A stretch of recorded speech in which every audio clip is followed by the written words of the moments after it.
back to the channel.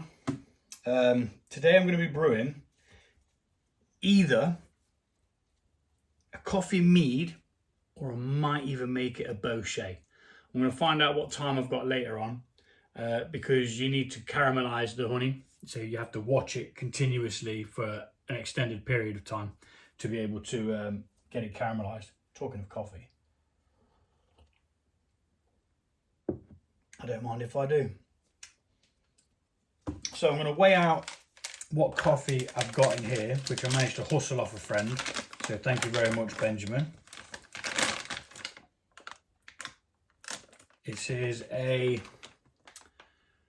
Maca Pikachu. It can't be a Pikachu. It's not a flipping Pokemon. Well, it's from Peru, full-bodied with a chocolate overtones, filter and cafetiere. Well, we're not doing that. So I'm going to weigh out how much I've got, and then I might adjust the water accordingly. I'm going to do a cold brew coffee. So I don't know if you know what cold brew is. I've just been reading about it. Cold brew coffee is where you literally brew it cold, but you steep it for at least 12 hours. So it goes into the cold water. You leave it in there, mix it up good, leave it in there for 12 hours.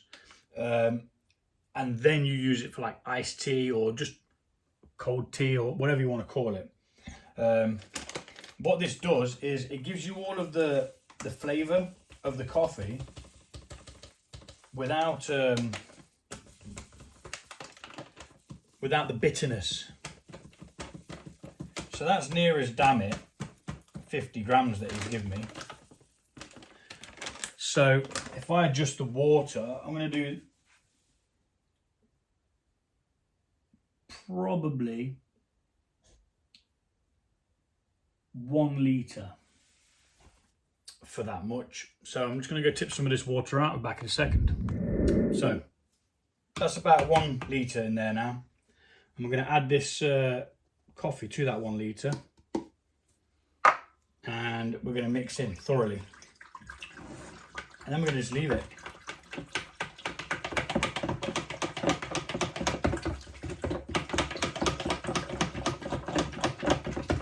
It says to use a cheesecloth to thingy it, but I don't have a cheesecloth, so I can't use a cheesecloth. Oh, that didn't go very well. So while I scrape all this crap off the sides back into the drink, yeah, so I might do a bochet. I'm not 100% sure yet. It all depends on what time I've got. I want to do a coffee bochet because it sounds like it'd be really, really nice. The caramelized honey with the coffee notes as well in there. That sounds bloody good to me. And it's a bit of a break from the melomels that I do. I tend to do a lot of melomels. I've done one bochet before, but it was an oaked bochet, and although it was really nice, it was there was too much oak in it. Because I'd never used the oak before, I added way too much, and it gave it a night. It was nice, don't get me wrong, I'm going to drink it, there's no doubt about that, but it was just a bit too intense really. So you want to make sure all this is nicely mixed in together. And I've got a couple of like filter bags that I'm going to use to filter the coffee grounds out. So I'm going to cover this over, and it's going to go into, actually no, I'm going to put it in a fermenter that's got an airlock on, just so I don't have to use any tin foil. So you want to make sure that this is all mixed in nicely, as well as you can. I wouldn't worry too much because the steeping process takes a long time. As long as it's wet, it's going to work. So I'm going to pop this into this fermenter just because I can put an airlock on it and make sure that nothing gets in there that shouldn't be in there. So just get it all in there. Only use the pitcher to measure out the litre of water. So I'm going to pop this airlock on. This has been sanitized, and that's been rinsed out with boiling hot water. So as sanitary as possible. I'm going to leave that for 12 hours, set an alarm, and yeah, we'll be back and I'll decide what I'm going to do with it. I'm leaning towards the normal mead because I haven't really done a normal coffee mead yet, so it's probably best to do a normal coffee mead to see where you're at before you start doing a bochet, maybe to see what you're going to get from it. So yeah, leaning towards that, but I quite like the idea of a bochet. But anyway, that's that, and we'll be back in 12 hours.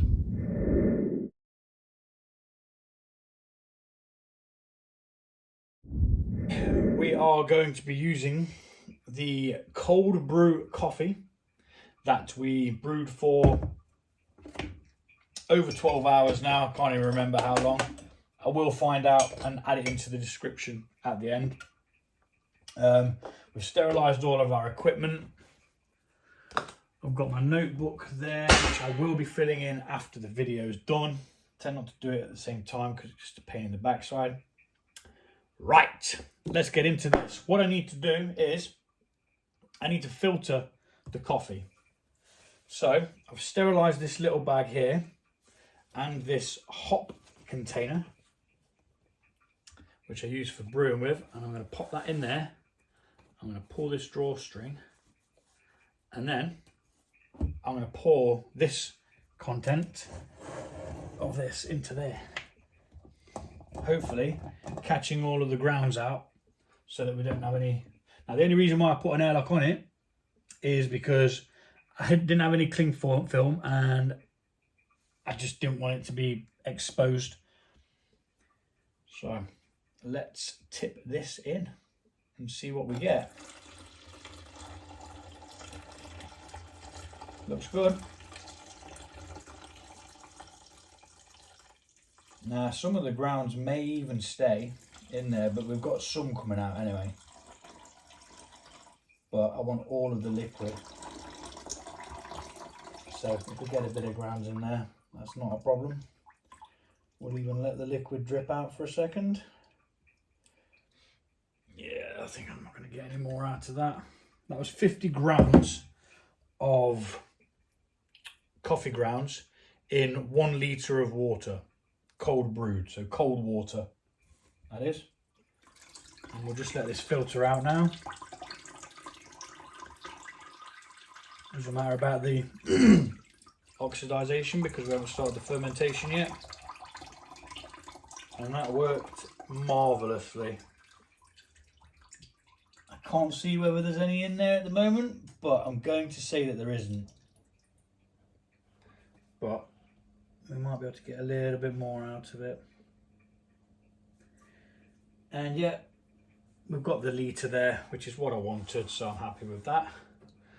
That can go in there for now. And we'll just try and get the last little bit out of this, because this is the coffee. This is where all the flavour is going to be. So that can get removed. And now for the next step. I'm going to be adding the honey in cold. Normally I heat it up, but I don't want it to alter the flavour that's in the coffee now, because cold brewing apparently leaves all the bitterness behind and makes it less acidic, which means it should ferment better. So we're going to add honey and we're going to stir it. Now I'm using a mix of honey today. Mainly because this is all I've got and I wanted to get this brewed.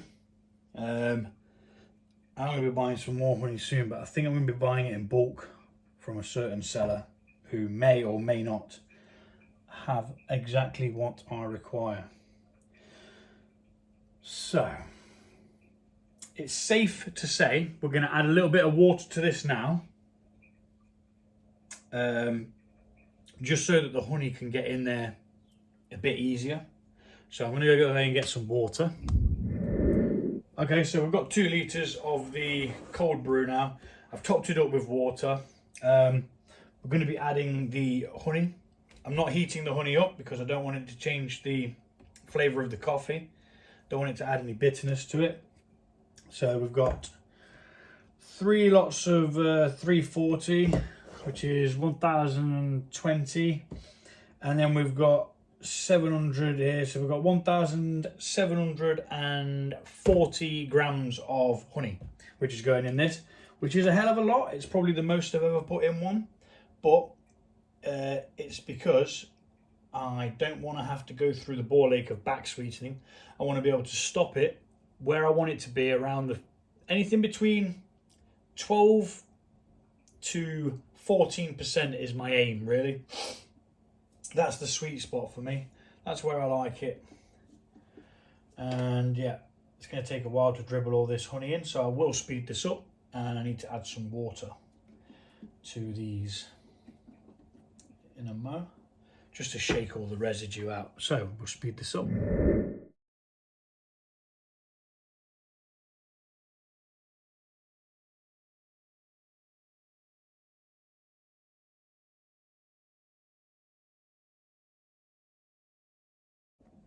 Okay, so just a quick one. I am going to use a very small amount of hot water in each one, just to get the residual sugars out, because some of it's actually crystallized in the bottom, and no amount of shaking with cold water is going to get that out. But I will cool these again after. It will be cooled, because like I say, I don't want it to affect what's going on in there, as it could. But when you're using hot water and you're shaking these up, make sure you just depressurize them every couple of shakes. Otherwise you will get a lot of pressure build up in there. And I've never had one go pop yet, and I don't plan to have one go pop, but yeah, we could do with it not going pop. In all honesty, that's the wrong lid for that, that's for that. Right. So as I say, I'm going to close all these off and just shake them up quickly, just to get rid of that last bit of stuff that's on the bottom there, the crystalline, that's still got a bit in. And that one, these are the, I haven't done the lid on that for some reason. So I've got sugary water all over the place. There we go. And we're good. So all of these now are going to go into here. And then we're going to add a bit of cold water to that. And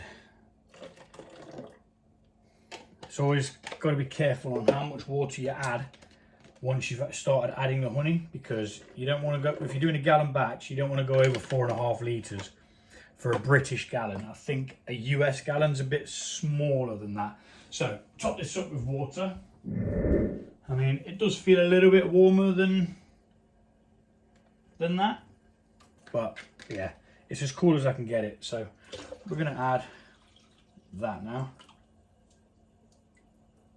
just like so, and then we mix. But before we do mix, we are going to add some yeast nutrients, just to get them all mixed in as and when they need to be. I'm taking the lids off these because they're making a weird creaking noise and it's bothering me, and I don't know where it's coming from.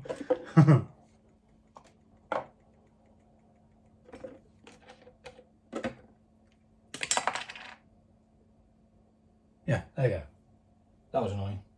So I need my little measurer. Why is it never in there?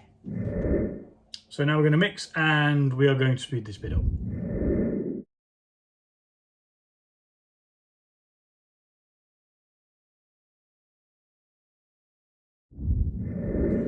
A tip that I've learned from City Steadings, which is a really good two people YouTubers, they do mead, wines, all sorts of fermented alcohols. Just go check them out, they're really good. One thing I've learned is, when you are stirring your honey into cold water, or cool water, lukewarm water, whatever you want to call it, this is currently at 22 degrees. The honey can take a time to mix in properly. So when you think you're done mixing, carry on mixing. So I'm just going to give it another bit of a mix now, just to kind of oxygenate the final must. And switch the yeast. Now I've got two hydrometers here. I've got my normal hydrometer, which only goes up to 1.120, which is quite high on the scale of things. But because I've added more honey than I've ever used before, I'm going to use my other one, which goes up to 150. Now, the reason why I don't normally use this is it's a little bit more difficult to read. I'm not sure how or why, but it just is. It might be a bit more condensed together. So we're not there yet with the amount of volume that we need, but what I'm going to do is I'm going to be transferring this into there. So let's get the bits and bobs that I need to do that.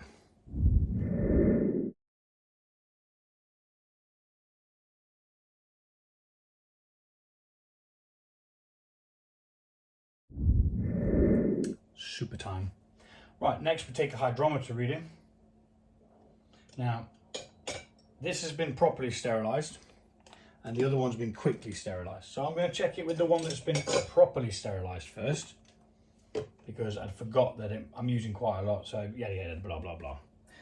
Boring, boring, boring. Let's get on with it. Mixed it back in, after adding the water, mixed it all back in.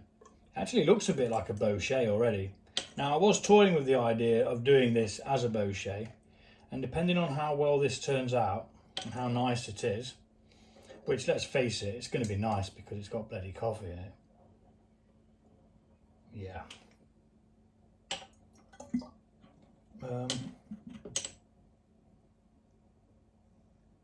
It's not actually off the scale, which is good. We are at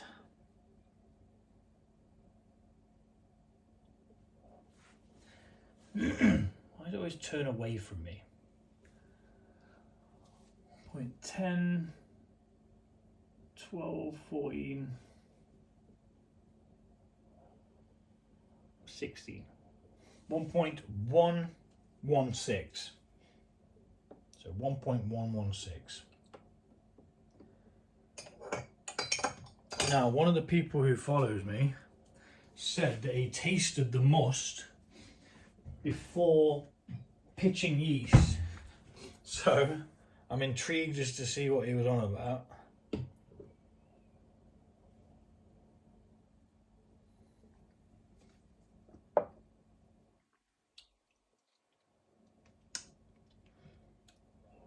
Very, very,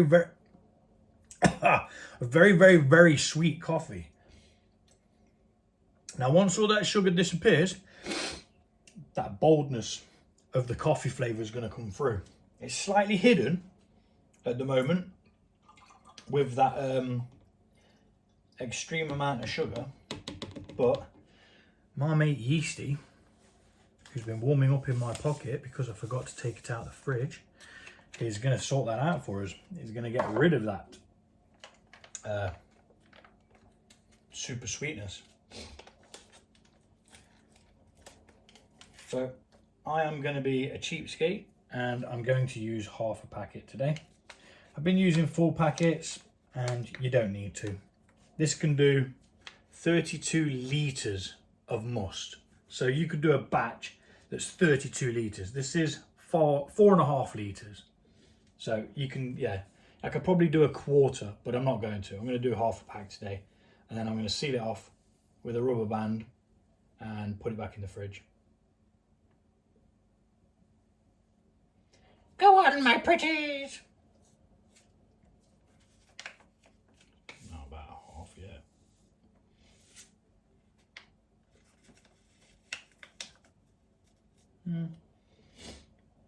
Right, yeah, I don't want to overdo it because otherwise I'll have a lot less for one another time. Now there should be an elastic band in the man drawer.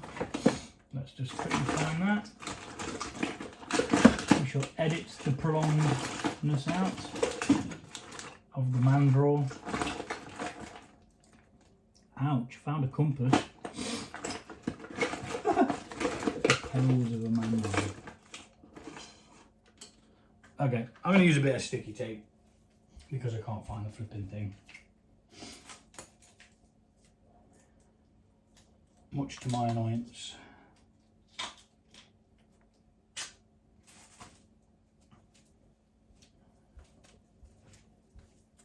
Bit of tape or an elastic band, back in the fridge.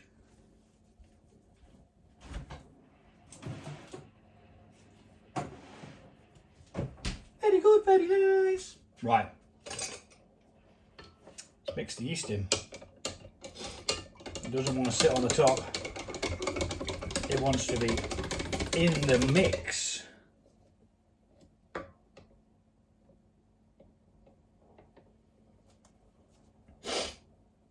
Just like that.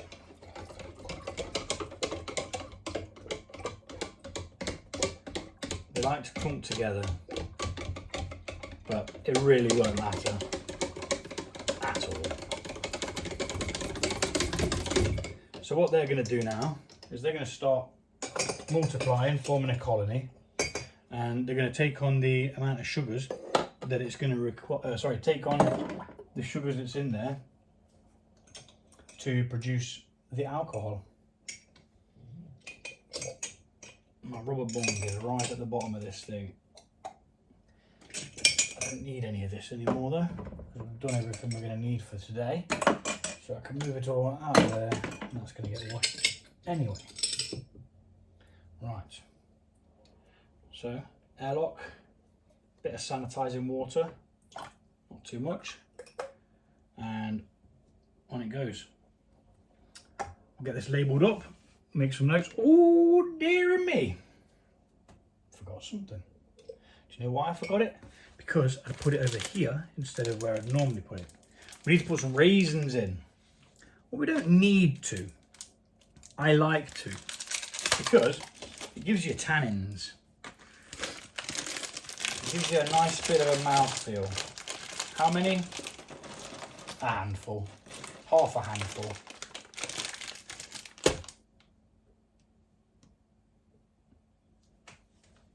That many. Count them if you like. In fact, that's probably more than I'd normally put in. So let's take a couple out. Let's take a third out. In they go. Tannins. Give it another mix, just for good measure. Bash some oxygen in there for the last time. It'll be the last opportunity to do it, because we won't be opening this again until it's finished fermenting, or until I deem it finished fermenting. Now we're going to put some stoppers in it. So we've got the tannins in there now, which is good. And that's it. Voila. Coffee mead. I'm not sure whether coffee mead comes under a certain category. But yeah, there we go. Easy as that. Steep your coffee overnight in a cold brew. So cold water, coffee grounds, keep it covered. Minimum of 12 hours is what's recommended. And then you just prepare it like you normally would, adding your cold brew to it, adding your honey, and then topping it up with water. Easy peasy. Thanks for watching. Take it easy.